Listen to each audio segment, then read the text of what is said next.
Popcorn World.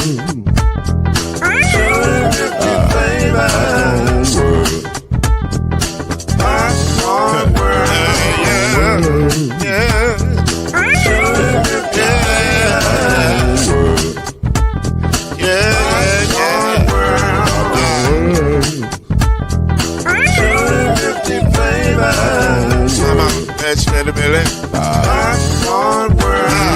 Can I make you groove now? Yes, I can. So you can get this groove in the back of a can. You can make it round the world when it holds in your hand. Popcorn World. 250 flavors gonna make you smile. 250 flavors gonna make you smile. 250 flavors gonna make you smile. That's that popcorn make you smile. Ah. 250 flavors. Popcorn World. Popcorn World. Popcorn World. It's a popcorn world. It's a popcorn world.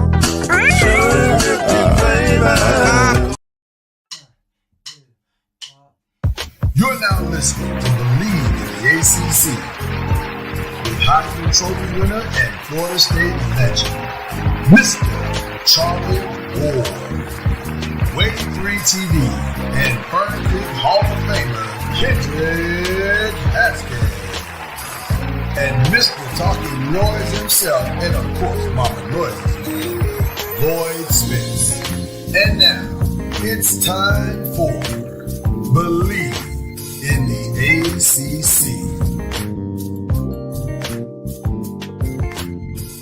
We are extremely glad to be here with you this morning because Kendrick Haskins is here.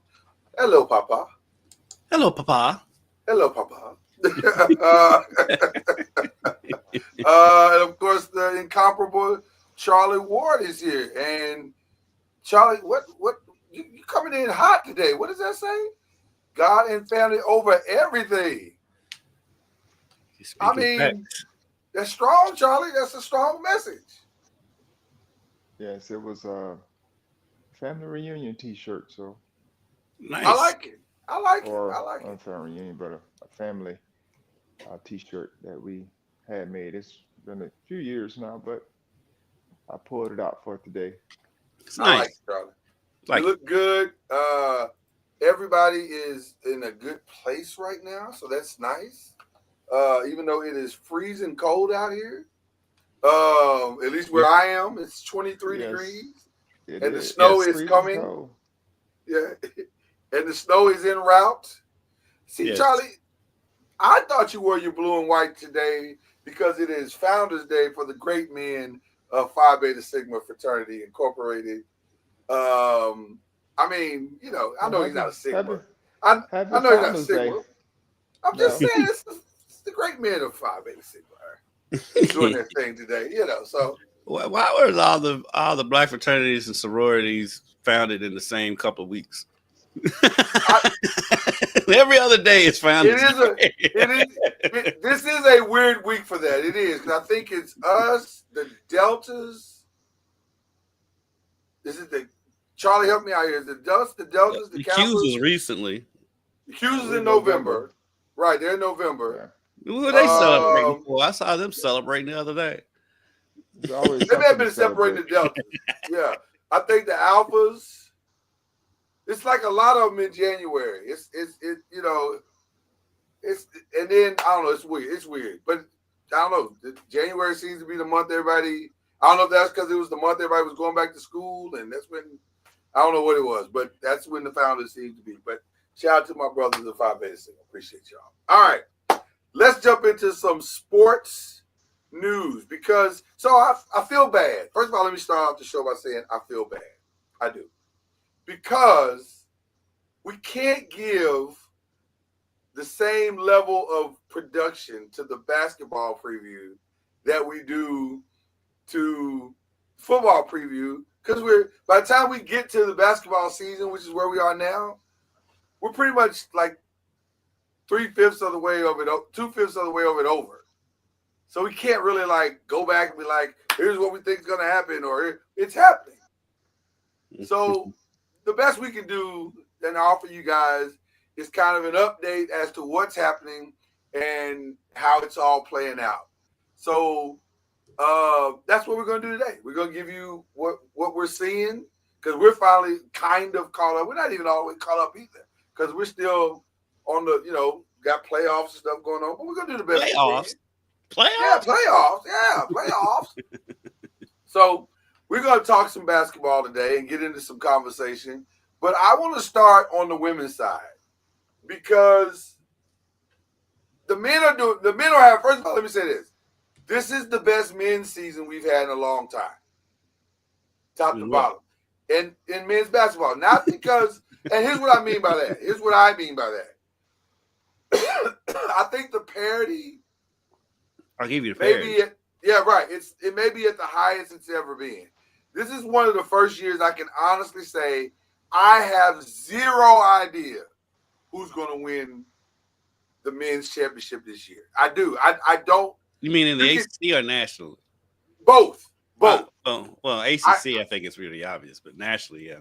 We see you say that, but I don't know. Well, let's get into it. We'll get into that in a minute. But I want to start with the women because the women may be, my point of saying what I said was the women may even be harder because what I thought was going to happen to start this season is not what's happening. It is. The women are legitimately, the ACC women are legitimately the SEC men right now. Mm-hmm. There are maybe 10 teams that are in the mix on the women's side. It is insane right now. Go just giving you a quick list for those who have been out of the loop. On the women's side, you've got Georgia Tech. Seminoles. Well, Georgia Tech, if you want to start with Georgia Tech, I have no problem with that because they're the top team. I was going to say they've earned the right to have their name mentioned first. Here's the irony of Georgia Tech. They're the top team in the ACC, but they're the only undefeated team in the ACC, but they're number 13 in the country. That's a lot of that strength of schedule in their pre-conference. Well, all I know is 15 wins is 15 wins. They give Gonzaga number one in the country every year in the men's side, and they don't. Who is Gonzaga really beating? They play teams in the non-conference. They do. But my point is, you can only play who's in front of you, and if you're 15-0, you're 15-0. That's all I'm saying. It is what it is. They'll get a chance. If they continue to win and play good basketball, they'll be in the mix when it's all said and done. You know how this thing works because they weren't ranked before the season started, right? So so they've beaten 2 ranked opponents. So it's going to take a while for them to get up there. Well, they are definitely climbing up the hill, but they're doing a great job, and they're being led by a freshman in Danny Carnegie. She's giving them 16 points a game, and she is killing it right now. Like I was going to say she's the runaway freshman of the year right now, but then I don't know if that's true because the Duke Blue Devils are running Toby Fournier out there. They're 6'2", I guess she's a center, and she's giving them 12.9. And what's interesting about Duke, they got the total team thing going. Like they may be the most complete team in the ACC. Like they win as a team, both offensively and defensively. And they get contributions from everybody. So they are a very, very interesting team. And it's so funny to me to watch a team completely take on the personality of their coach. And they are tough. They are gritty, just like Carol Lawson. That's who she has always been, and they are the mirror image of her. And then we got to talk about Charlie Seminoles and the number one scoring player in the country, Tanaya Lawson. I know everybody thinks it's Juju, but it's not. Juju is not the number one. It is Tanaya Lawson, who's killing it right now at 27.9 points a game. And I mean, putting on a show night in and night out. And if ever there was a put my team on my back player, it might be Tanaya Lawson right now. What are your thoughts on your on the maturation of Tanaya Lawson, Charlie? She's playing well. I know what Charlie's doing right now. I've been with him long enough. Yes. This is one of those. We're flying under the radar. I see what's happening. She's having a good season. So she's having a phenomenal season, Charlie. Let's let her have a good season. Continue. Go with this again. Here we go. It's the 2023 football season all over again. All over again.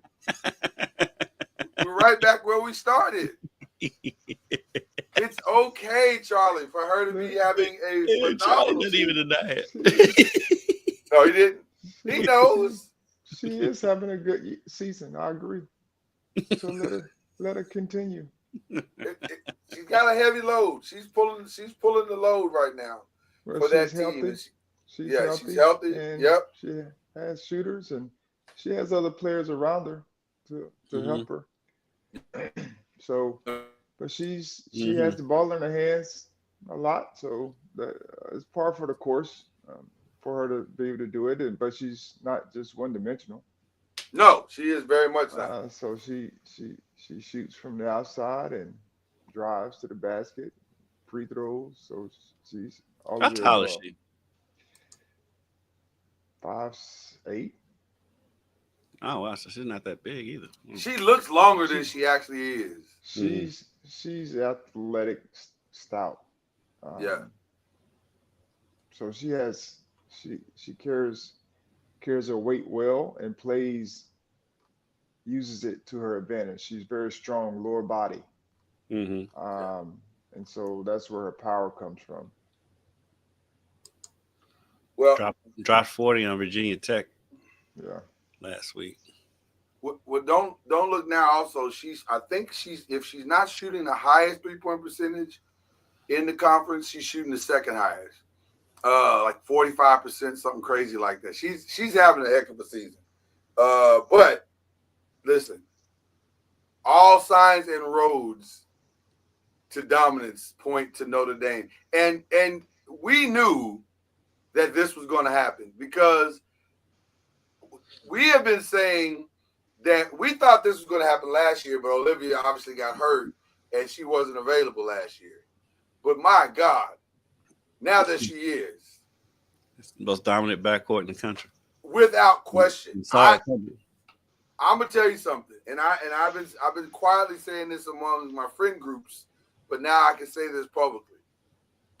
They may be the most dangerous team in women's college basketball. I thought it going back into the summer because they have those two and they still have Centron come back. And so, I mean, what do you do? Centron is number 11. She's a big girl. No, Citron's a guard. She is number 11, but she's a guard. She's 6'1", though, but she is a guard. Yeah. They are the 3-point shooting on that team, and then with both of them being able to get to the basket whenever they want. I mean, they're as dangerous as they come. And first of all, aside from Hannah Hidalgo's 25 points a game, Olivia Miles is diming out 7 of the greatest assists you see a game. Like, I mean, she threw one in one game where she was running down the court, and as she was running down the court, she threw it through her legs. I was like, wait, what? I had to go back and watch it 3 times. Like, did she just do what I thought she did? Listen, the best backcourt, and why that matters is that when you get into tournament play, both in the ACC and in the NCAA tournament, what's the number one thing you gotta have if you're gonna make a run? You gotta have great guards who can control the flow and do their thing. But gentlemen, and especially you, Charlie, talk about Hannah Hidalgo and Olivia Miles and what is their ceiling? Is their ceiling a championship? Eventually. I don't know win, but if they stick together or stay together and stay injury free, they definitely have a chance to make it happen. Of course, you need everything when it's all said and done. If you're going to take down some of the top players, but the start is, to have two guards. Your guard play, as you talked about, is very essential if you're going to win a championship. And they, of course, have it. The scoring, the assists, both of them can do both, and then have the shooting around them, which is always key. It'll be interesting to see how they handle the other teams that may be a little bit bigger. Um, you know, but when it's all said and done, I would take them to any party. Um, you know, That's right. And then on to top of that, be you have King leading the country in field goal percentage. Yeah, yeah. They got the right now. They got the 57%. whole thing working. and I just noticed, Coach Ives is a great coach too. I yeah, mean, Oh yeah, Olivia Miles is a guard shooting 56% from the field. yeah. That's insane. 40, Well, 48% from three. well. Listen, I'm old enough to remember when Olivia Miles was. We consider her maybe the best guard in the conference. Mm-hmm. And the only thing that has slowed that down is the fact that she got injured. She had to She sit was out out. last year. She had to sit out last year. So, listen, they are going to be an insanely tough out, and the leapfrog of confidence and ability that Hannah Hidalgo has made just in this last year is insane to me. She is a problem. She is She a came problem. She came in as a problem. It's amazing to see the level of confidence that she has. And she believes, I don't think she believes there's anything she can't do. And I don't think she believes there's any person that can stop her from scoring when she wants to. And she may be right. Yeah, she's correct. She is correct. I mean, listen, it ain't bragging if you can back it up, is what we're trying to say.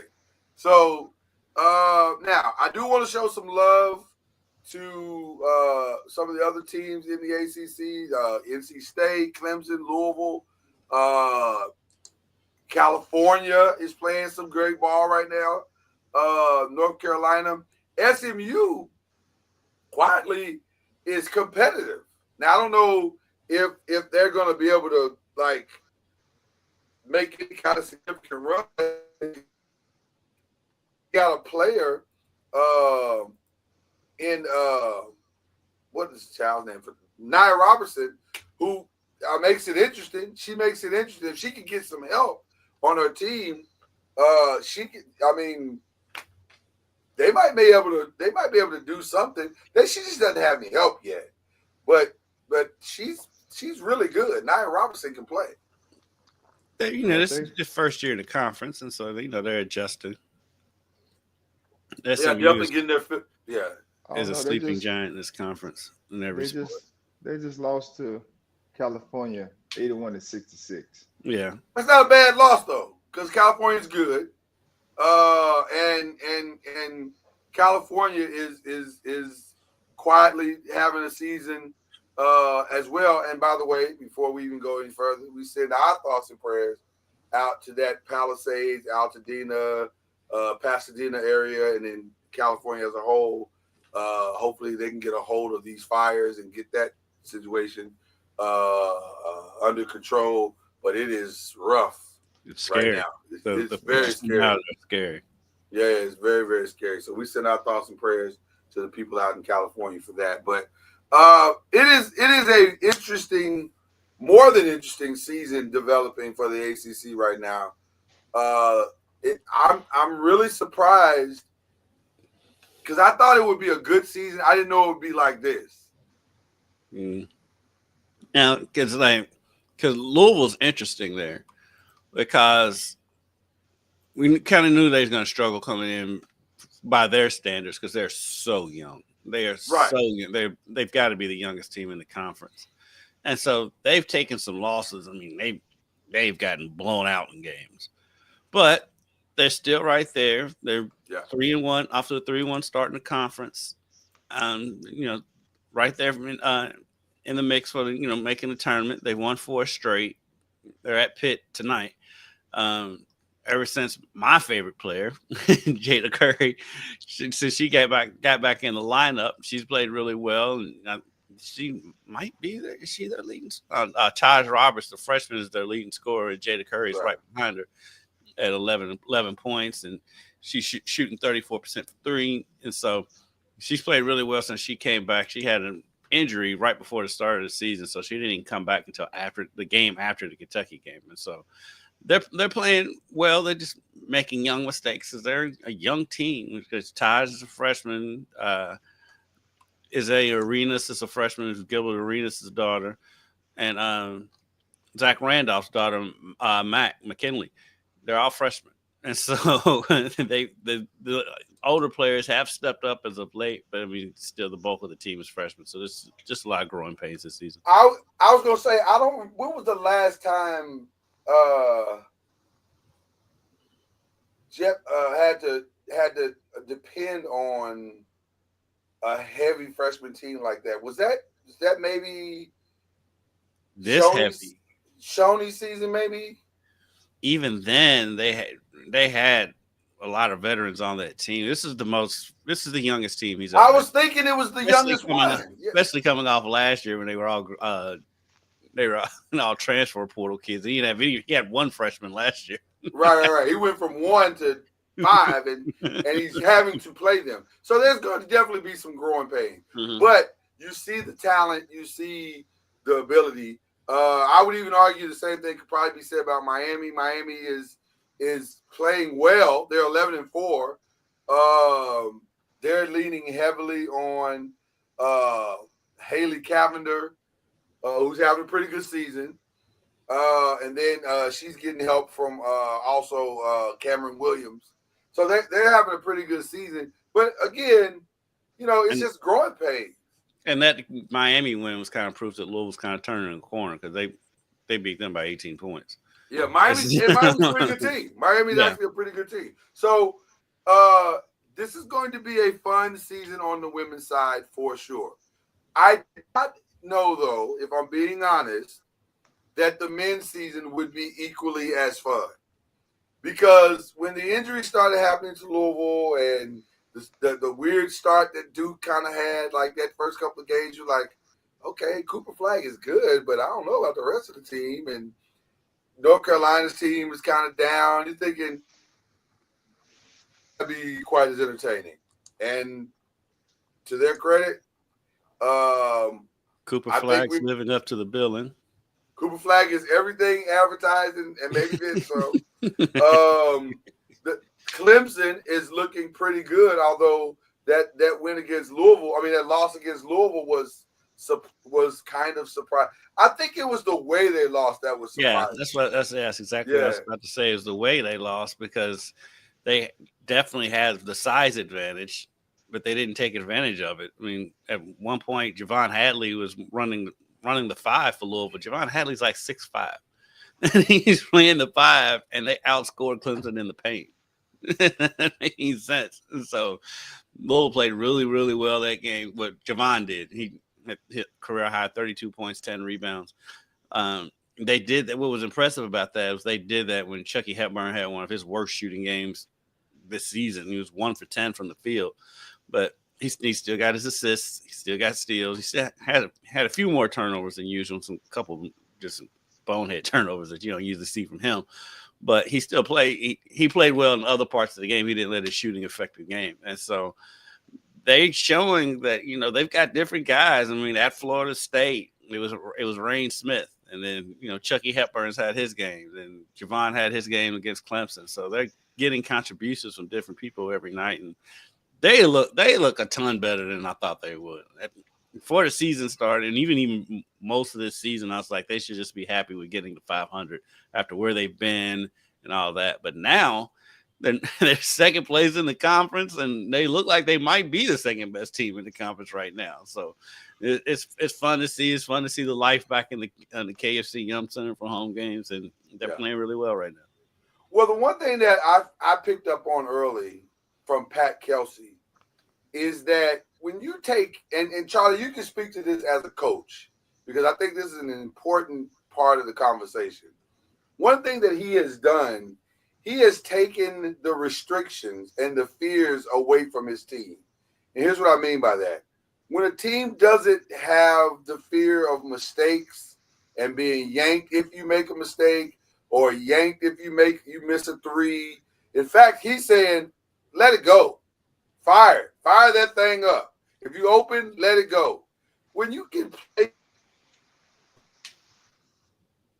confidence starts to manifest, and it becomes a thing where you go, okay, I'll make the next one, and that's what you're seeing in a lot of games with Louisville right now.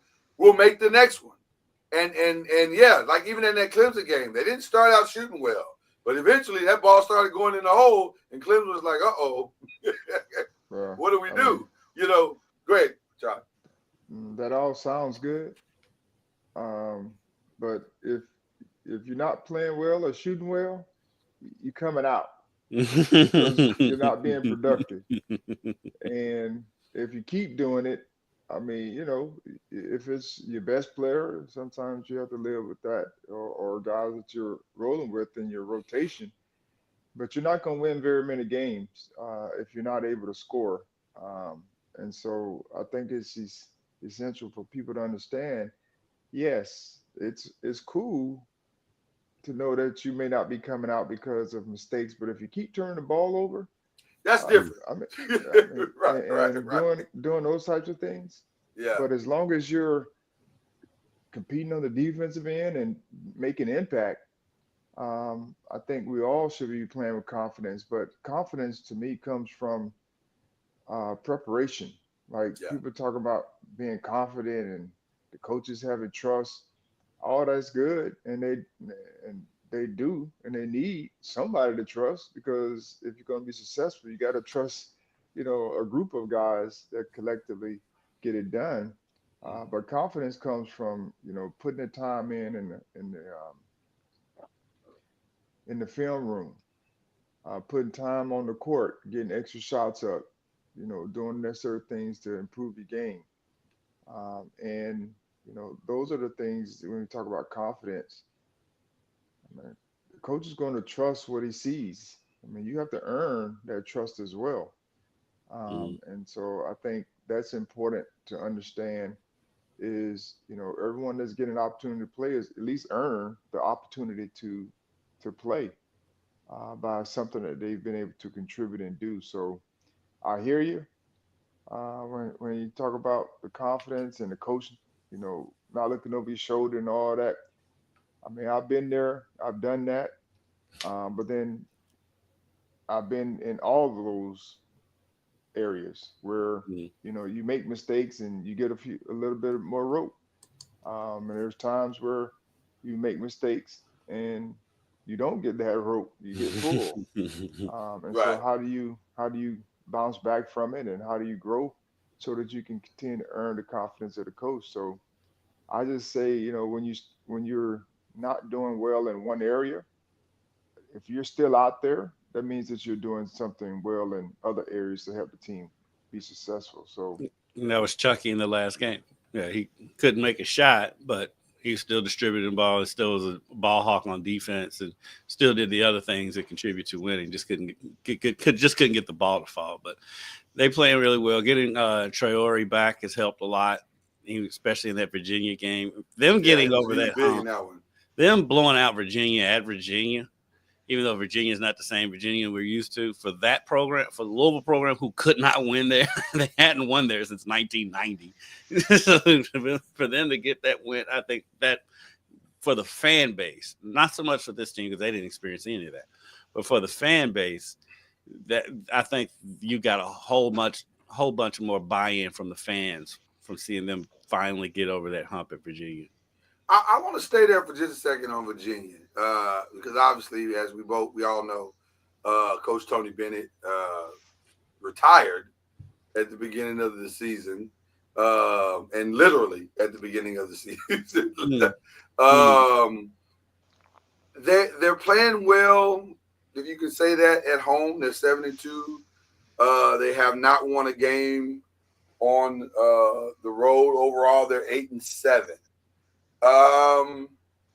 Talk to me, guys, about how challenging it is to pivot like this when your head coach walks away in the manner that he did.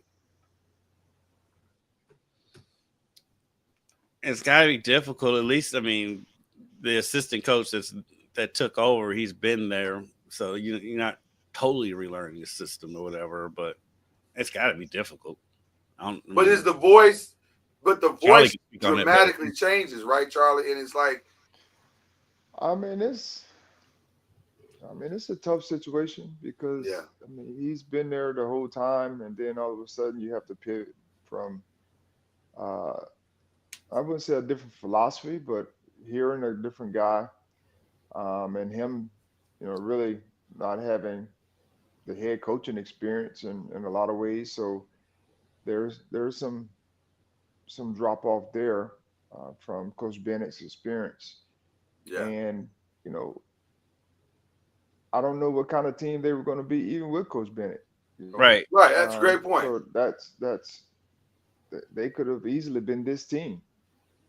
Yeah, there was a little bit of fall off. Yeah, there was a little bit of fall off coming anyway. Yeah. So I don't know. I think his decision was very similar to Coach Larinaga.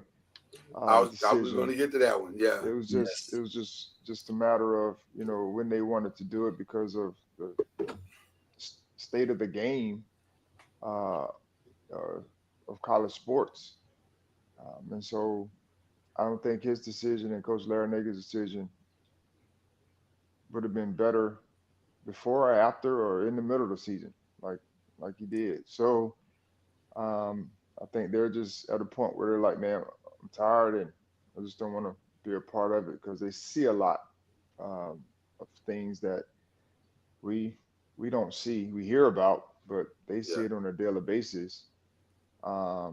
And so I don't know if Virginia would have been any different. They may have won maybe 1 or 2 games more, but I wouldn't see them being in the top echelon. Yeah, I don't like the way either one of them did that because you preach to your team first, and then you just bounce. I mean, respect. I was going to ask, Larinaga left. Did he leave? Yeah, he's done. And so I respect their careers. I expect them. I mean, they're Hall of Fame coaches. You're not your background. They're Hall of Fame coaches, and I respect everything they've done in the game and contributed to the game. But I do not agree with the way they ended it because I mean, obviously, you had those feelings before.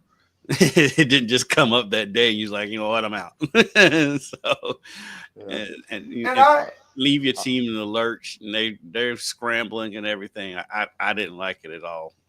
I don't like it either. I do understand it. I understand it, but like do it in the off season. I think you hurt the program doing it the way they did it. I really do because the reality is. Go ahead.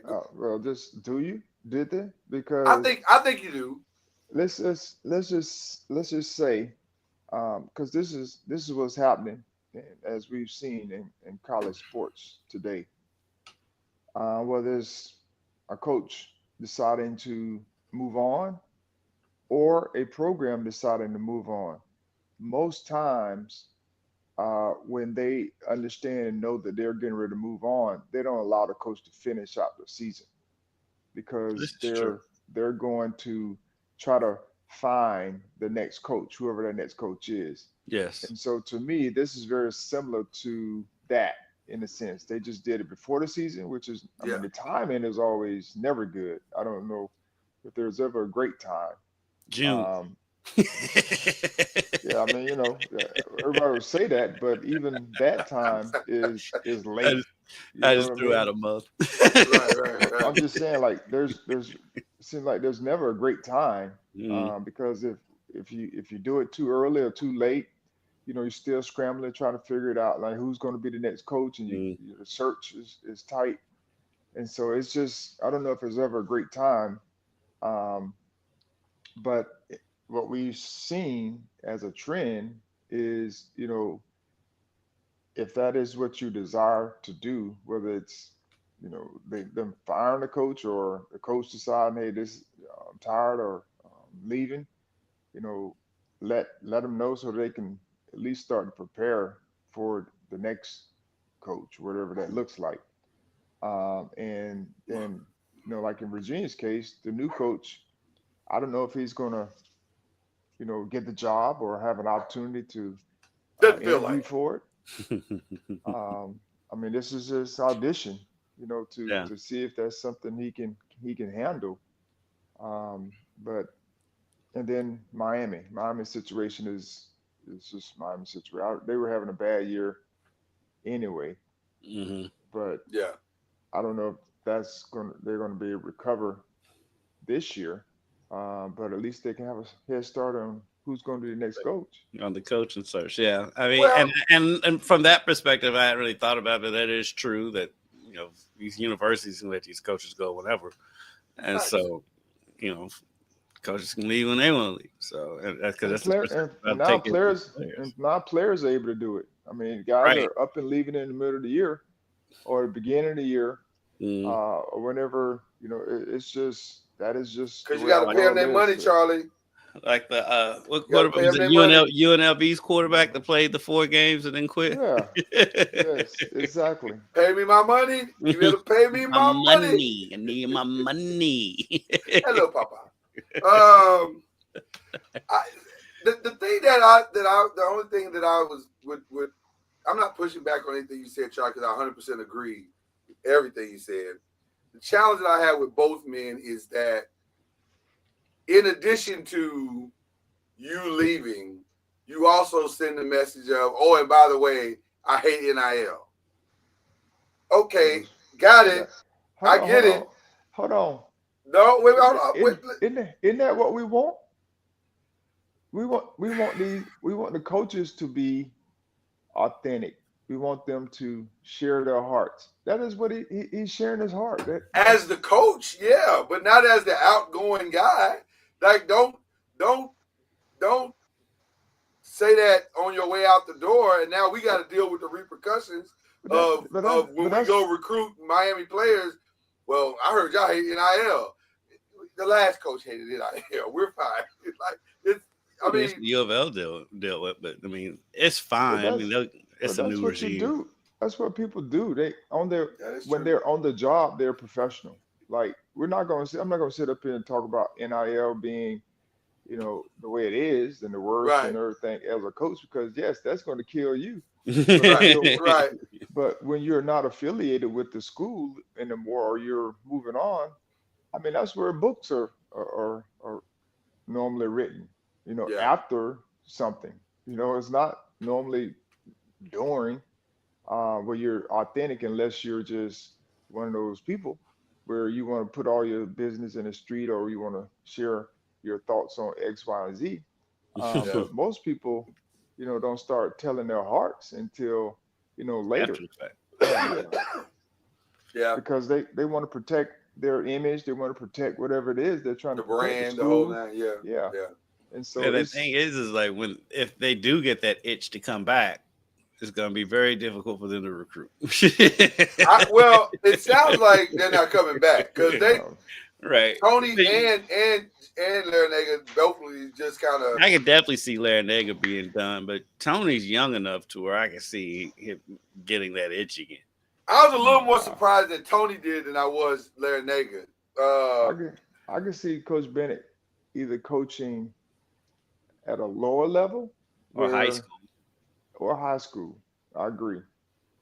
I, I, Wow. I can see him coaching at a lower level where there's where he can develop players, and do the things that he desired to do, or he's been doing and wanted to do, without all of the of course, when you go lower division, your best players are going to be cherry picked by, Mm-hmm. some of the other guys or some of the Right. bigger teams for NIL and those types of things. But I could see him doing some of that or just coaching his grandson's little league team.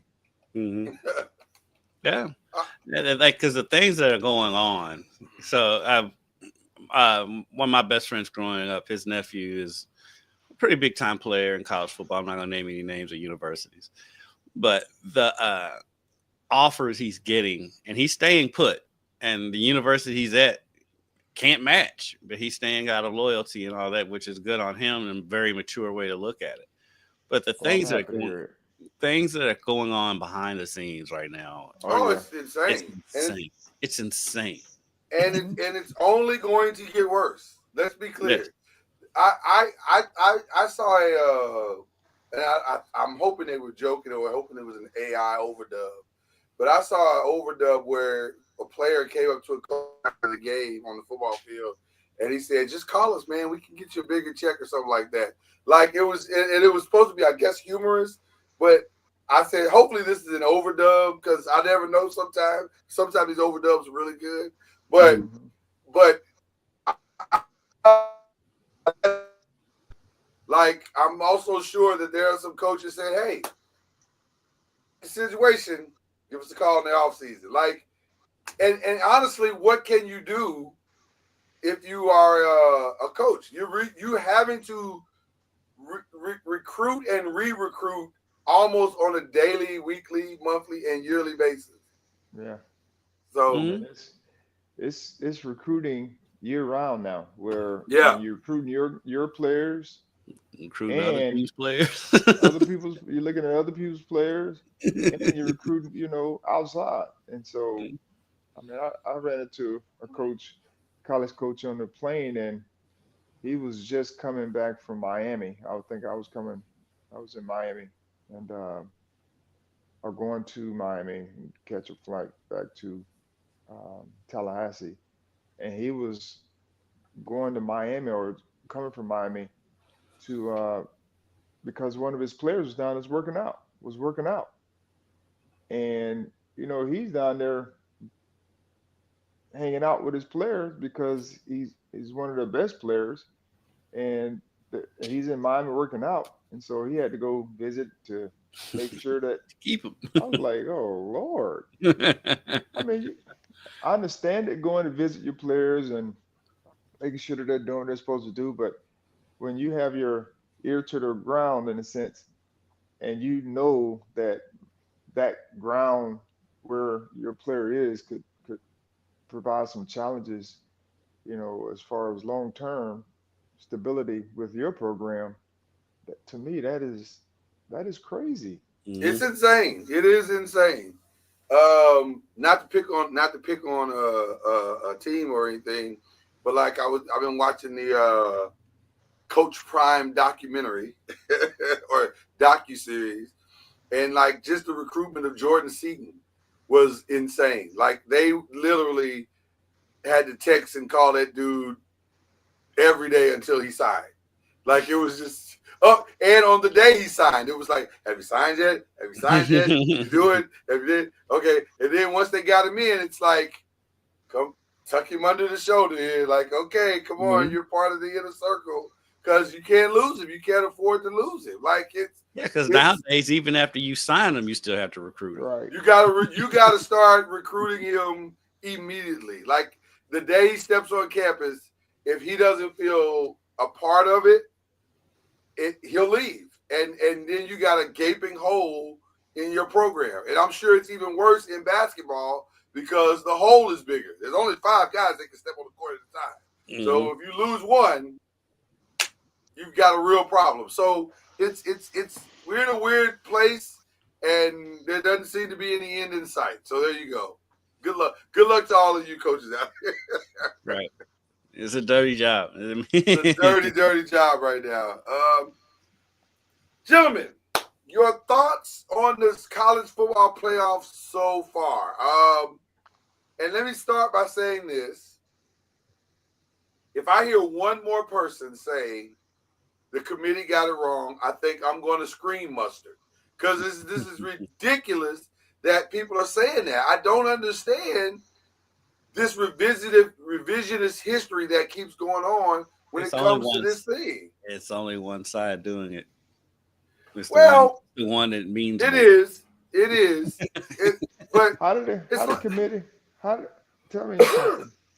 Go ahead, brother. How did the committee, in those people's eyes, get it wrong? I'm just because curious. Alabama wasn't in it. That's all it is. It's just because Alabama wasn't in it. Did they deserve to be in there? No. And then Indiana gets beat, and then they harp all over it. Indiana shouldn't have been there. Yes, they should have been there. SMU gets beat at Penn State. Well, they shouldn't. Yes, they should have been there by the criteria that's put in front of them. That they followed the criteria. They won their games. They didn't lose to a bad Oklahoma team. They didn't lose to Vanderbilt. They went out there and took care of business all season. They deserve to be there, but because they lost by double digits, all of a sudden they shouldn't have been there. And it's just the same old nonsense. But Oregon lost by double digits. Yes, Oregon got it handed to them. Yes. So my thing is, it's not. I mean, we keep talking about this, who deserve to be in it. We got to take it out of the full hands of those people who are talking about who deserves and all that. Because if we look at the eye, if we go by that test, then there are only going to be certain teams getting in every year. It's going to be the SEC Invitational. That's what it'll be. 100. But that's what they want us to do. They want us to say, when you look at the guys tell you that we're better, maybe, but guess what? If you're better, don't lose to Kentucky, Ole Miss. Right. That's how you get in. You don't lose to a team at home. You don't lose to a team that only has 4 wins. Right. Then you can get in. Right. Yeah. Don't have 2 losses to 6 lost teams. Alabama. And I'm just saying, this is why are we making this complicated, and why are we allowing? It feels like we're allowing the cool kids to try to bully us. Mm-hmm. That's what it feels like. It feels a lot like that. It does feel like that. Yeah. So I'm saying, okay, I got it. You got you had a great conference this year, SEC. You did. I can't take that away from you. But that doesn't mean it was so great that your team should have dominated the playoffs, because it wasn't. Right. But the thing that I'm most proud about with the CFP is teams like Boise, teams like Arizona State, who deserve the opportunity to be there because of them winning their championship, and the criteria of them being included in that mix, and then getting a bye. Like, of course, as we saw, all the bye teams lost, and so that's that deal. I mean, even so did the committee get it wrong, Charlie? That's what I'm saying. Like, there's no getting it wrong to me. It's just a matter of who gets an opportunity by their season. And just because you want to get in a conference that has 18 teams or 20 teams or whatever the case may be, that's your deal, because you wanted to make the money off of the deals, and that's the reason why you got in the conference, whatever the conference is. Yeah. And you're having to play what you consider a gauntlet schedule, Georgia, talking about all the tough teams you had to play and all these different things. Well, you're in the SEC. I mean, if that's the case, then you have to play these teams. And so, I mean, it's no different in the NFL. If you're in a tough division, you have to play all those teams. Yeah. You know what I mean? You got to play those. And if you're in a weak division, that doesn't exclude them from winning division and getting into playoffs. Right. And so like Houston, Texas. So it's just one of those deals where you made the choice to be in the SEC because of the other factors. Mm-hmm. But now you got to live with those consequences of playing what you would consider a tough schedule. If the SEC is so dominant, then why do all their teams get blown out in the playoff? Tennessee, Georgia, Texas, only one left. They're so dominant. The rules state that if you win your conference and you're in the Power 5, you get a first round bye. So, oh well. The rules state in NFL, if you win your conference, you get the first round bye. So, sorry, Chargers, you're going to Houston. Right. That's just how it is. Like Minnesota. I mean, they sorry, Rams, you're going to Tampa Bay. I mean, Vikings, you're going to Chargers or Los Angeles. That's just how it is. Yeah, you got a 14-3 record, but win your conference, win your division. And I'm sorry, I don't have any sympathy for the SEC in this regard because you had your opportunities like everybody else did. And by the way, if we're talking about teams that on the eye test say they didn't deserve it, way had the best first round quarterfinal performance of all the teams. They were out. Well, one guy had it. Maybe Scatterbo had it. Maybe I really like that dude. I love that dude. but my point is, if we're talking about teams that met the eye test, if we're looking at what happened on the field with the playoffs, Arizona State looked more deserving of any.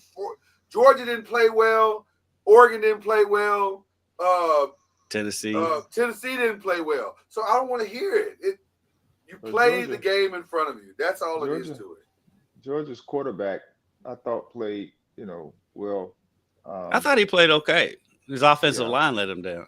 Considering what he was, the circumstances by which he had been placed in, he was fine. Yeah. The O-line was awful. Yeah, his O-line was awful. But they were awful all season. Right. They were awful all season. So that wasn't new information that we got in that game. But so having said all that, interesting game starting tonight. Notre Dame will take on Penn State.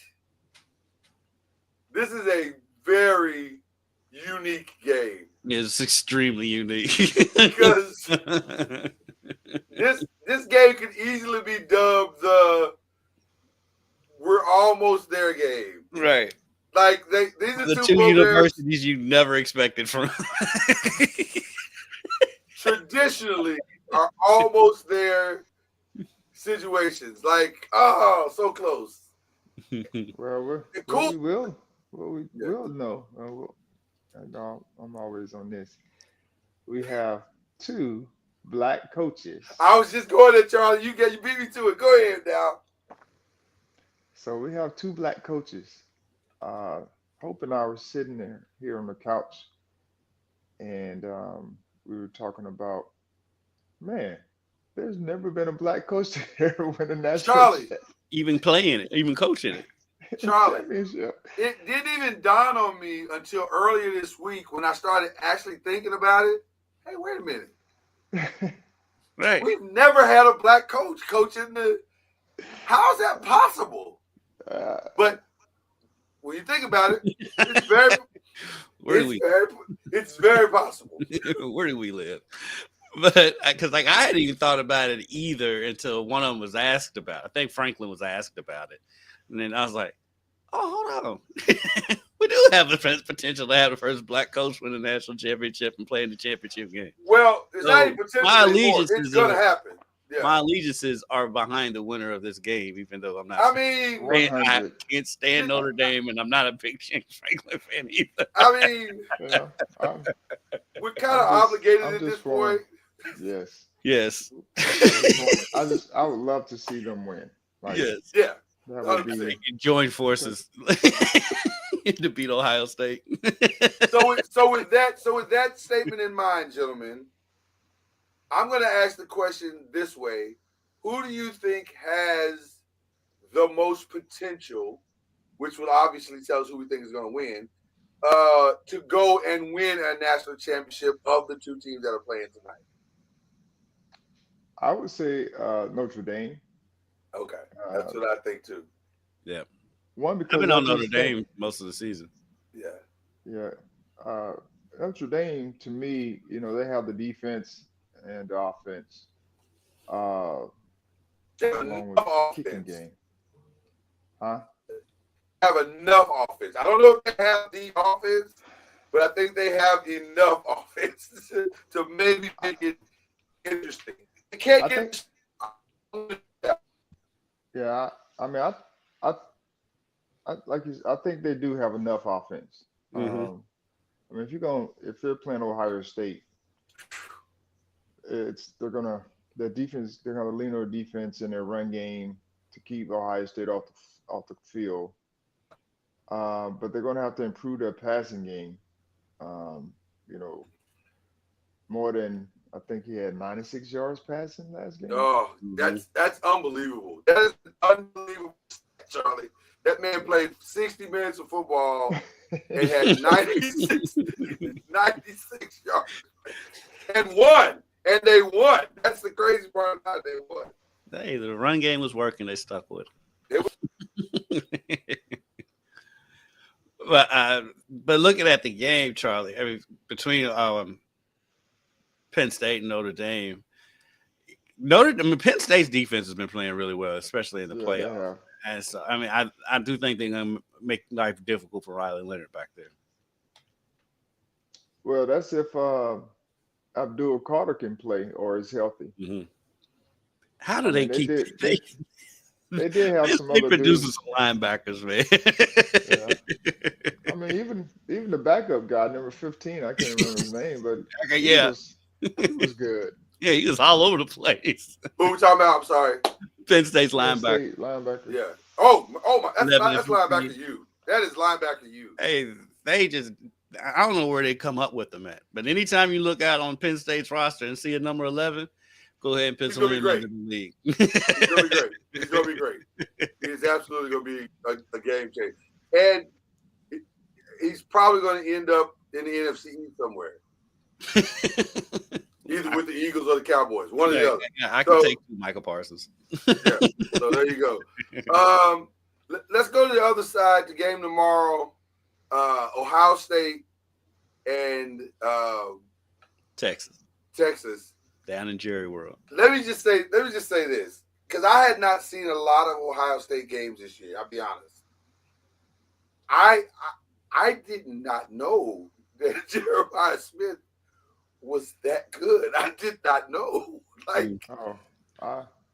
knew. Jesus, man. Because we played him. Our high school team played against him. I think he might have been a sophomore.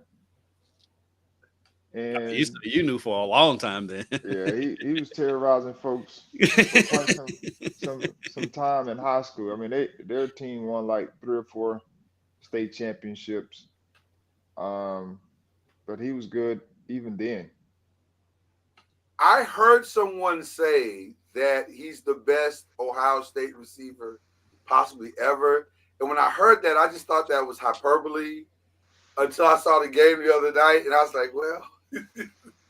Yeah, but that's a lot. Right. It is. But here's the thing, though. I mean, I'm not saying he's not. I'm just saying. What he's doing is he's doing it as a freshman, though. And he looks with not the greatest quarterback. With not the greatest quarterback. And he looks almost like DK Metcalf now. Like, that's crazy to me. This kid is huge. And I don't know what they're feeding these kids. I can't imagine how much it costs to feed that. But, yeah. I mean, man. He is spectacular. But greatest. I can't give that to a freshman. It's a little early to say greatest. I'll admit that. It's a little early to say Carter greatest. played at Ohio State. Right. It's a little early to say greatest. Joey Galloway. Like, come on. Joey was pretty good at football. He was pretty good at the football. Jackson Smith and Jigba was pretty good when he was at Ohio State. I'm just saying. They've had some very strong language. Marvin Harrison just left. Marvin Harrison left an hour ago. I'm just saying. He's got a real shot at Offensive Rookie of the Year. Just saying. But having said all of that, the kid is special. Like, he is. He's special. And I don't know what a Notre Dame does to stop that. Other than You got Texas. put one over the top, I'm saying Texas. I'm already putting. If I'm being honest, I hate to say it, Texas, but My buddy was like, I'm already putting Ohio State in. Lloyd, you'll laugh at this one. So my buddy was like, "You think Ohio State's gonna beat Texas in Dallas?" I was like, "I watch Dallas losing Dallas every week." Not that hard to beat. What's that mean? Let me be clear to the Texas fans that are listening. There are no home field advantages for this game. First of all, Ohio State people travel extremely well. They literally just traveled all the way to California. This is traveling is not their problem. Man, my second favorite coworker at work is a diehard Ohio State fan. His brother is in the band currently. Yeah. And he's talking about, I might go to my mom really wants to go to the national championship if they go. So that's right.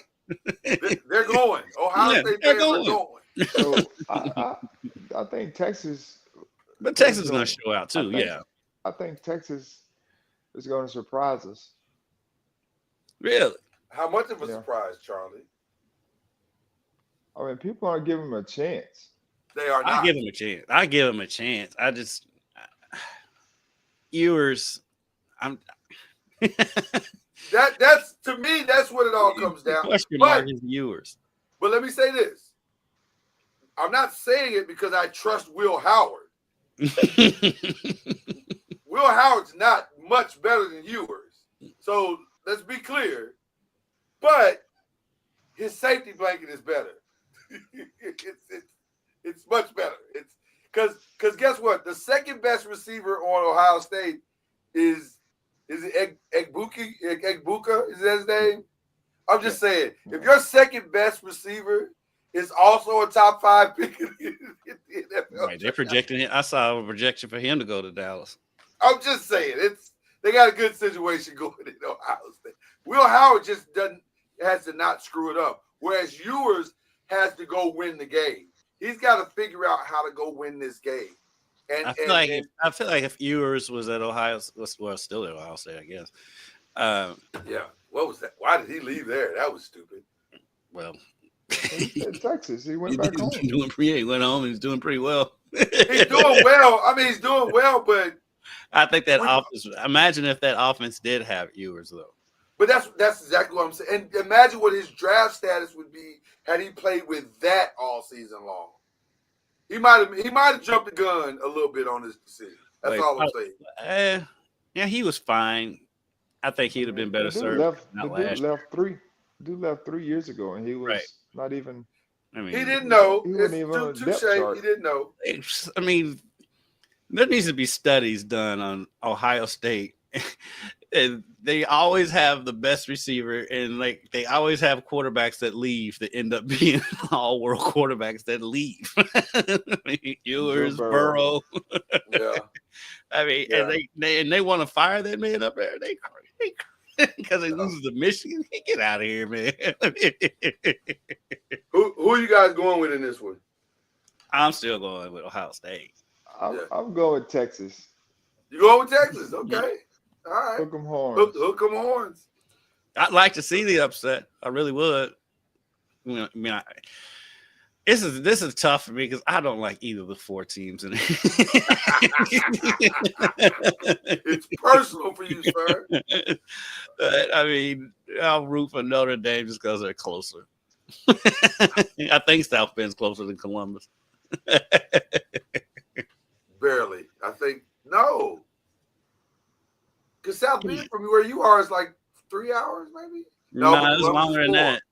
It's Columbus, you're right. It might be about the same. It might be about the same. It might be about the same. You're right. You're correct. I went to South Bend this year, so I'll go with Notre Dame. All right. Well, there you go. You go with Notre Dame today. All right. We got to do this just because it's fun for us, and it'll be fun for you guys as well. Going to be a fun weekend this weekend. Wild Card weekend is always a joy and a lot of fun. I think it is so much fun when you don't have a dog in the fight. Oh, it's so much more relaxing. It definitely is. It's not relaxing. It's not more fun. I can sit back and just enjoy it for what it is. No pressures on me on my fandom. That's for sure. But I've had that for the last 13 years, so I don't know how great that is at this point. It's usually done for me after the second week anyway. Right. Charlie, I'm gonna start with you. Who do you see? I'll ask the question this way. Do you see any potential upsets this weekend? You got Texas Chargers, Ravens, Steelers, Bills, Broncos. Then you got Rams, Vikings, Buccaneers, Commanders, Eagles, Packers. Do you see any potential upsets going on in this first wild card round? What do you mean by upsets? I mean, well, we're talking about the Ravens, because their expectation is to, win it all. Right. So if they lose, then I could see that being an upset. That'd be an upset for sure. Do you see the Steelers being able to pull that off? The way they've been playing here lately, I don't. I mean, they haven't been able to score. Right. The other teams haven't been able to score either, but they haven't been able to win those close games lately. And so I don't know if they can I heard something this morning that I thought was utterly ridiculous. Dan Orlovsky floated out that maybe they should have a Justin Fields first down package and have him come in and do something on first down to help move the ball down the field. To that, I just simply said, there's a reason why you're in a studio and not on somebody's sideline, because that's ridiculous. I just don't see what the Steelers. Not every first down, but I could see them mixing them in there. I mean, it couldn't be any worse than what their offense is now. Well, I fully a YOLO pass and hope somebody Pickens catches it. I fully expect to see Justin Fields play this weekend. I just don't know how much of an actual difference it's going to make, because I'm gonna be honest with you. I'm with you, Charlie. The Steelers offense feels like wishing on a star. It does not seem like it's gonna. The game that is interesting to me, and let me start by saying I do not want this to happen at all, but it could. It is that the Broncos Bills is interesting to me, because the defense of the Broncos is actually really, really, really good. I know people are trying to say Bo Nix did this, he did that. I think Bo Nix was fine. He wasn't great. He was okay. He was fine. He was fine. He was pretty good. For a 37-year-old rookie. But that defense has been fantastic. And I think has it? I think it has. I think it has been really good. It's statistically, yeah. Right. But the teams they did this against. Well, you can only do it against who they put out there on Sunday. You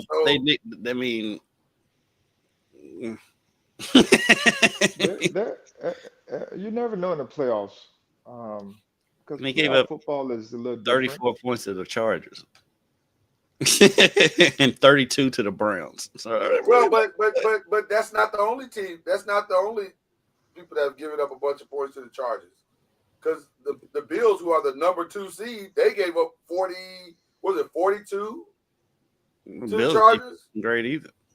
That's my point. So the Bills' defense is not great. So now it has played better the last 2 or 3 weeks, I think, but it's not great. Nobody's going to call it great. So there may be some opportunities, going to Charlie's point he just made there, for the Broncos to play this game in the 20s, in the low 19s. Well, the thing is, they're not going to be intimidated by the cold. That's the other thing. They don't care that it's going to be 30 degrees. That's warm to them. Is it really going to be 30 in Buffalo? It's supposed to be 30, I believe, is what I saw. So that's the heat wave. 30, they may play with their shirts off. There'll be somebody with no shirt on, no matter what the temperature is. Right. If I'm thinking upset, that might be the one that I would lean to. A little bit Eagles Packers gives me pause, but Jordan Love not being 100% makes me think that they may not be able to pull it off. Well, if Jalen Hurts is at 0%, then because he's still in concussion He protocol. practiced. Did he practice? I thought they said he practiced. Well, he was Or out did there something. yesterday at practice. He has started the process of leaving concussion protocol. Now, But they're back. Who's the backup? Was he He got hurt oh, too. our guy, Kenny Pickett. He I got thought hurt. played well. who Oh, he hold got on, hurt, Charlie. dude? Hold on, Charlie. Whose guy is it? Who you talking about? You talking about the ACC's guy? Is that what you're talking about? Yeah. Oh, Our okay, guy, okay. Kenny Pickett. He gets the signal now. He gets to play in his helmet, so he don't have to. He can stay in the huddle. I knew that was coming. So he can think He better. can think a little bit better. And did he get hurt or did they just take him out? Because I know the third string quarterback came in and threw a couple touchdowns. He got hurt. Too. He got hurt. But he Yeah, was so at they're practice down to their yesterday, third too. string quarterback. He was at practice yesterday too. Kenny Pickett was at practice yesterday too. Okay. So What we'll see what they do. Huh? The Eagles, they gotta win. I mean, they need. I don't know who they're playing, but Green Bay at home. they should be fine because Love is hurt, or her team. I should say. He's hurting. They said that if they had to have that game, he would have come back the He other. would come back in. Come back in, but Well, listen, there is an easy path to the Eagles winning. It's very simple. Just turn around and hand the ball to the guy who just rushed for 2,000 yards. right. Good point. Yeah. Play action. This doesn't have to be hard. Like, But you that's just- the thing. Sirianni likes to make it hard, which is always fun. this is very true. These are words that I cannot argue against. These are words. It is very true. So those are my two potential upset games. I just You don't it's gonna think be interesting to see what happens. Rams Vikings doesn't give you a little pause, but they're being in LA? I don't think that's an upset. I think the Vikings are the better team. And I'm talking about, that's what I'm saying. I think, what about it? Because it's an upset at the Oh, Rams. you think the Rams? Well, they're the higher seed technically, but I think I give the Rams a chance, man. I give the Rams a chance for sure. Their For sure. offense, because with that offense, with Kupp, Nakua, Stafford back there, even Tutu contributes a lot. They're dangerous. They're inconsistent. They're wildly inconsistent. Yeah, That's why they're in the wildly. position they're in. But if they come and if they play the way they're capable of playing, the Rams can pull off that upset. Well, let me say this: if the Sam Darnold that they hoisted on their shoulders the week before comes and plays, the Rams have no shot. He has too many weapons.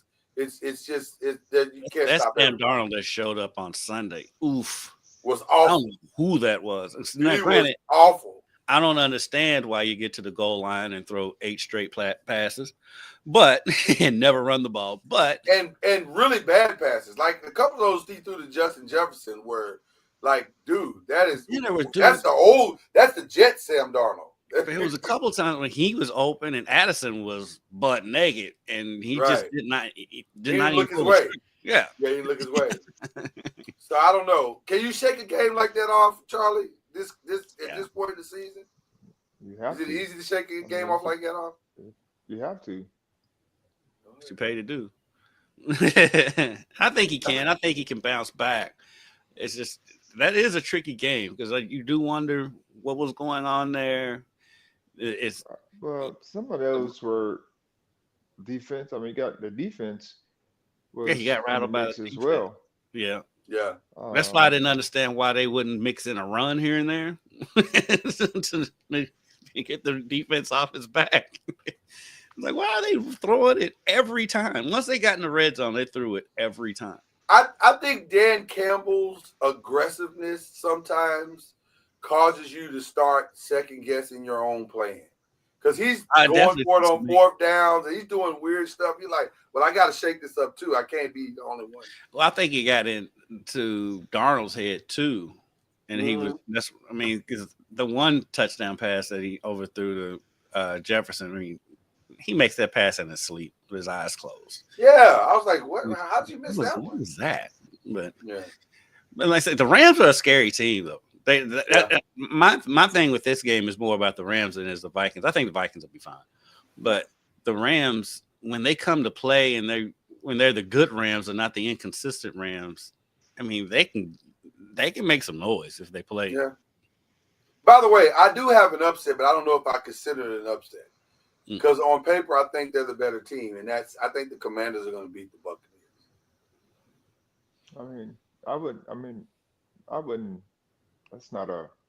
I think technically it's an upset, but yeah. Technically, by the letter of the seeding, it's an upset. Maybe these are two even teams. Yeah, I think the Commanders are the better team. Baker Mayfield, though, he can create magic. He can. He can also be black magic toward his own team. And that's what I was going to say. He can until he doesn't, and he normally doesn't when the lights get brighter. That's my only concern. He has historically been bad when the lights got brighter. He's what I call one of the Edgar Sosas. He's the ability to keep both teams in the game. Yeah. Somebody said, I think Patino may have been the one that said it, but I heard an announcer say that Edgar Sosa, when he played at Louisville, had the unique ability to keep both teams in the game. He is equally giving to everyone. Yes, and that is Mayfield. And I think Jaden is who he is, and I don't think he's going to flinch. No, I do not think there's no moment too big for that kid. Yeah. So I have them winning first round. I can see that. I think I trust Tampa Bay's defense a little more, but I just think they're two evenly matched teams. So whatever happened in that game, I wouldn't be surprised. You trust Vita Vea, that's what you trust. And I trust a Louisville guy. Yaya's had a great season. He's had a really good season. He had a great season. He's been playing really well this year. Mm-hmm. So it's gonna be a lot of fun. Going to be a lot of fun this weekend. Shout out to my boy Jonathan Grenard with the Vikings. He played well against the Lions. He's one of the few bright spots the Vikings had in that game. By the way, I didn't know he was there because I thought he was still in Houston.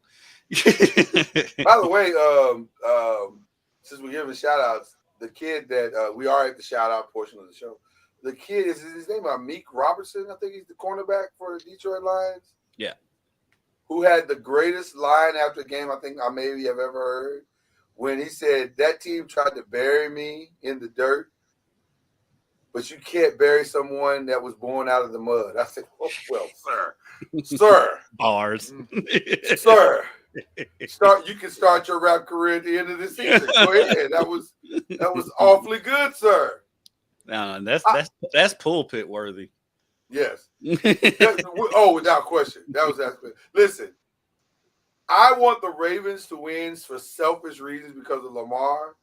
But if the Ravens somehow don't make it, I will absolutely be rooting for the Detroit Lions. I need the Ravens just to beat Pittsburgh. Right. Well, that's you as a Cowboy fan wanting to shut up all your Pittsburgh haters. I got it. I got that. Yes, that's first time. And you know what makes me mad? Because I've been watching that Hard Knocks with the AFC Central. I have too, yeah. I usually never watch Hard Knocks. I get bored with it, but it's been really good. What I hate about it, it makes you love Mike Tomlin even more. Mike Tomlin's just such a good dude. He is. I love watching him talk. The way he interacts with his players. I'm like, I love this. I don't understand how they don't deserve this. There are two coaches that I don't understand how you can't be motivated by them. Mike Tomlin and Dan Campbell. How do you not, like when you listen to them speak for 3 minutes, you feel like, okay, so that wall can come down. I think I can go ahead and just run through it and we'll be fine. I'll be fine. So they are amazing.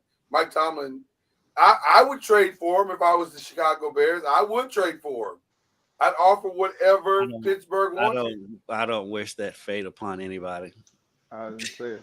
If I was Tomlin, I wouldn't agree to the trade. Right. No, I didn't say if I was Mike, I would go. I'm saying if I was Chicago, I would offer whatever they wanted. They're dead set on getting They came after your coach. I know. They're dead set on hiring an old man because they after Dallas shut them down, they went after Pete Carroll. I think Pete Carroll may have just interviewed with him yesterday. I think I'm like, y'all determined to have somebody old. Well, they interviewed. I know they interviewed Vrabel yesterday. Vrabel ain't going there. Vrabel's going. No, Vrabel's absolutely going to New England. And by the way, let me just give this commentary. You guys don't have to join in if you don't want. It's fine. Robert Kraft, that was a crime that you just committed against Gerard Mayo. That's a crime. One of your own players, That's just, if I was Gerard Mayo, I may not ever set foot in this building again. Because that's not cool. Nope. That wasn't cool at all. That man didn't even have a chance to unpack his boxes. Mm. He said he didn't. He did him a disservice. Thank you for saying it publicly. I appreciate it, but that doesn't help me. I still got a pack. He should have given him more time. I'm like, well, then why didn't you? You're the one in control of that. Right. You're talking like your hand is being forced. Like, what are you talking about? Right, like the powers that be made him fire. Are you in a hostage situation? Is somebody holding a gun to your head? Like, what are you talking about? That was the weirdest letter I think I've ever heard. Like, bro, are you not aware that you're still the owner? Like, did you not get the memo? Like, what are you doing? Are you in a Xanax state? Like, what is happening? That was terrible. I don't know who's owning worse. We need to do a show. There's no question. There's no question. Your owner's bad. I agree. But my owner ain't much better. Hold on. My owner ain't much better though. He's the clear second. Right. My owner is pretty. He's sticking up. The Bears give all of them a run for their money. The Bears are definitely like, hold my beer. We think we can outdo this. Listen, this may be the worst time of ownership in an NFL that we've ever seen. Like, it's bad. Because the owners are so old now. Yeah, they got no owners are so old now, and they don't want to let go of it. Because the Jets being run by a teenager. Right. Woody's bad. Khan is bad in Jacksonville. He's horrible. What's his name down in oh God, I'm drawing a blank. The lady down in I found a tax New Orleans. expert on Fiverr to handle our taxes. The tax expert. That was free. You guys said to check. Mike Brown is always in the running for the Bengals. Mike Brown is right. Well, he's going to have the worst offseason of his life. Yeah, because he hates spending money. And listen, he has no choice. Burrow's going to have to restructure. I guarantee he has no choice. Burrow's going to have to restructure. I think I have a drop for that. Yeah, I do have a drop for that. Yesterday's price is not today's price. We need to get somebody else to say that. I like Fat Joe. You don't like Fat Joe? You seen his recent comments? No. Just Google it after the show. Okay. All right. We have to get into that. I missed something. I've been out of the media loop on that one. Okay. All right. Who we shouting out, Jim? Who we shouting out? Tamar Latson. Oh, now we can give her attention, Charlie. You know, Charlie, that was especially when he makes that grin afterwards. I almost want to humble flex you, but I'm not gonna do it. I'm not gonna do it because it doesn't meet the criteria. It doesn't meet the criteria, but it is funny. It's just funny. There's something I probably should be doing here, but I don't know what. We need to come up with one of his fly under the radar drops. That's what. Right, there's something that should be happening here. I just don't know what it is. But go ahead and give it to Tanaya. She's been fantastic, by the way. Right. Fantastic. She has. Okay. But I said that earlier. Though, Charlie. I just want to give her a shout out for her to continue. I see what she did it. I see what she did it, Charlie. I don't think there's anything I love on this show more than when Charlie says something and gives that grin. That grid, That one right there. that grid is something. Okay, I've got my shout out, which I already discussed with you all in our text earlier this week, which I know is going to make Charlie Ward extremely happy. The Republic Bank, because we always have to say the sponsor's name because they literally will email us if we don't. The Republic Bank LIT this year, the Louisville Invitational Tournament, which is essentially for those outside of Louisville, it's the city tournament. They are going to have a shot clock this season at this year's tournament. Yes. So shout out to them for finally stepping into 1970 and putting a shot clock in high school basketball. Hopefully this is a precursor of what's going to come. Kentucky's always very slow moving, so it might just be the LIT for a few years before it gets adapted full time. But shout out to making that first step to having a shot clock in high school basketball. Unbelievable. Next up, Awesome. 3-point line. Awesome. Can we go back to the rounded backboards? You want the rounded backboards? That's where they're going. I mean, they want to stay in the. No.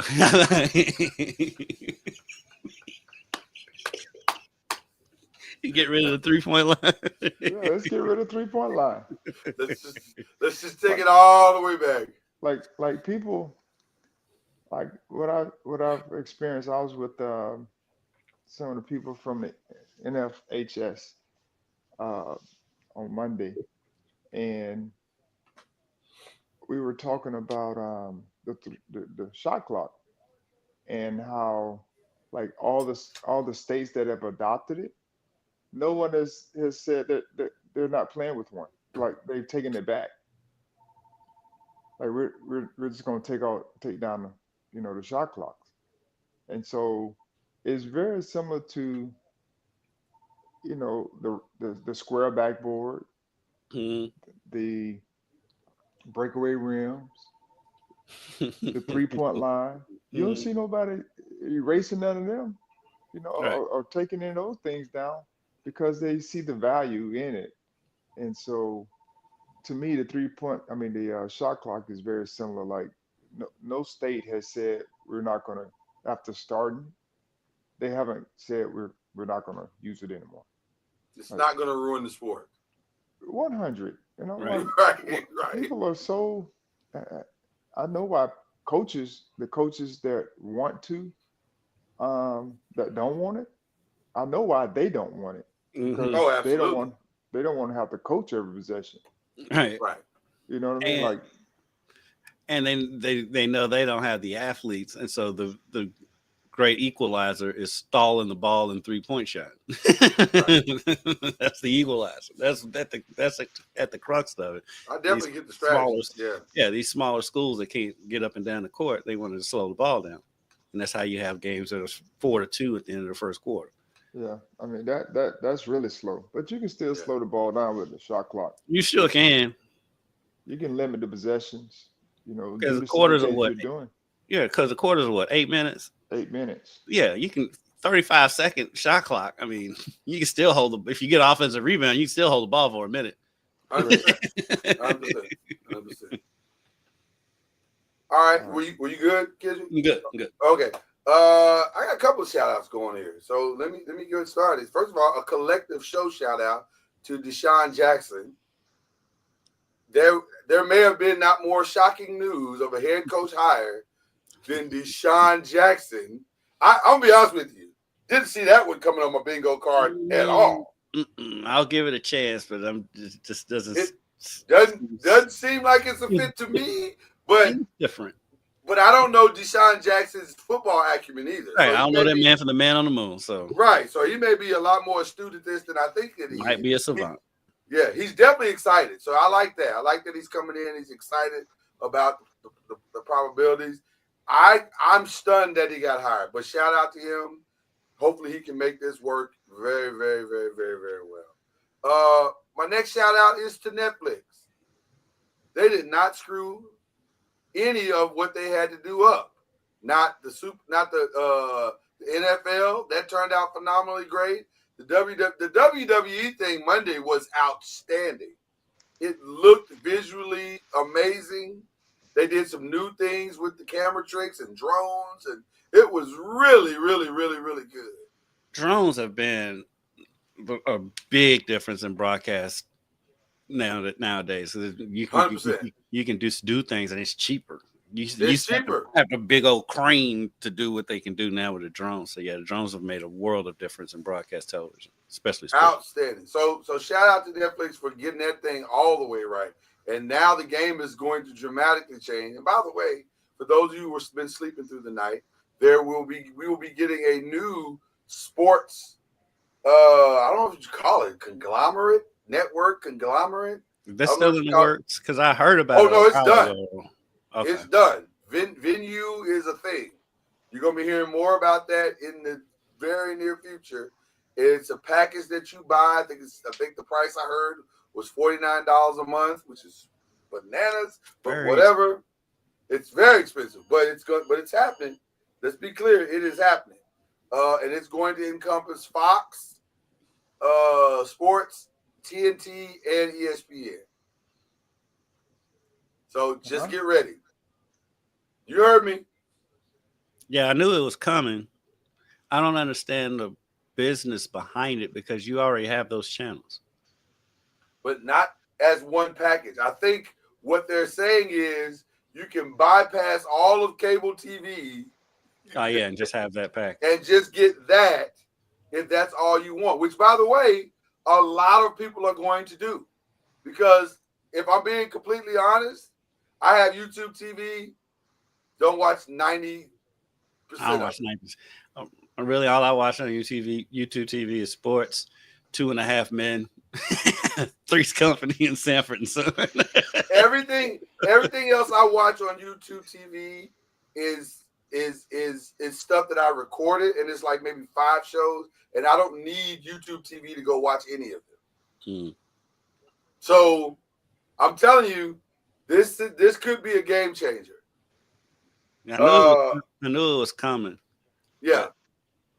Or you can do it like I know a lot of people do in one of the richer neighborhoods in town. All of them have this box where they just get everything.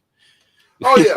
Well, that's out there. That's never going to change. That box is never going to change. You know what I'm saying? But it's like $300. Play what $300 up front, and you have everything. Yeah, including paper. And then my final shout out is to our fantasy league that we just played in. Kendrick and I just played in. It was a great season. Did you win again? I did, and once and Charlie, I know my teammates. And then this year because it's our 20th year playing fantasy, we did something different. No, I'm definitely hitting the button. Let's be clear. Yes, Charlie, I just won the league back to back. I'm for sure hitting the button. Oh, okay. But not only because of that, but because they got me this really nice championship ring. See that? Who's they? The league. I didn't contribute to that ring. Well, it's not an expensive ring. Let's be clear. But just see the word "they" is very deceptive. It is. The only "they" there would be they in their household. That's right. And that was a humble flex. You ain't worth 2 dead flies. What? So if I win that next year, is that ring coming in? You get a ring in the mail.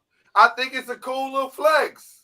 I do like the ring. I ain't gonna lie, I do like it. It's a cool little flex. It's heavy. I can't wear this all the time. It's annoying because I find out this thing is really annoying after like 10 minutes. You're like, because your whole hand is weighted down. You're like, I don't like this. Because you used to only having one ring on. Right. And it's light, and I don't even know it's there after a while. Whereas this, you always know it's there. So it's, Because so we, my fantasy league at work, we chipped in and got a trophy. Well, the guy that won it last year got a job in Utah. So instead of trophy, huh? He's got the trophy. He took it with him. Yeah, this fool instead of leaving it here, where everybody else in the league is. He takes it with him to Utah. So of course he came in almost dead last this year in the league. And so now we're like, he's got to send the trophy back. I know. I don't know how we're gonna get him to send it back. He's got to send it back. You got to get him on the line and say, "Yo, bro." And then I don't trust. Trophy back. I don't Stop playing. trust him to get here in one piece if they do send it back. Listen. Maybe you go with championship ring. It's not expensive. I promise you, they're not expensive at all. It's true. So and it's a long-term flex for whoever wins. We may have to make a trip to Utah. You gonna pull up on the man's house? Hey, let the tournament be out there this year. We pulling up. We pulling up, baby. We pulling up. All right. Okay, well, that's all I got. That's all the shout-outs I got. Everybody in the country right now, and under the sound, as the pastor would say, under the sound of my voice, please stay safe on wherever you are. Stay safe from the fires. Stay safe from this cold weather, the snow that's coming through, and ice and stuff that's coming through. Please stay safe. Do what you need to do to protect you and your family, and stay prayed up, as they say. Stay prayed up. So, with that being said, I hope you've enjoyed this, because we certainly have. That is the great. Where you at? Over there. That's the great Kendrick Haskins. That is the incomparable Charlie Ward. Oh, you say great. I just think Charlie. Well, I think this. Charlie's beyond great. Charlie's incomparable. Yeah. Extraordinary. Extraordinarily incomparable. No. No question. There's no question, Charlie. Don't even downplay it. It's not even. Yeah, you're not flying under the radar with us, Charlie. No. We know. Go nose.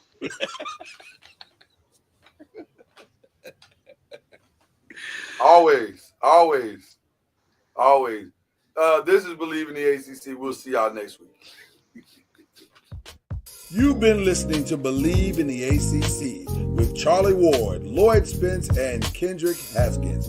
Please like, follow, subscribe, and share from the Noisemakers page on Facebook and on YouTube. And you can also listen to us on Spotify, Apple Music, iTunes, and wherever podcasts can be heard.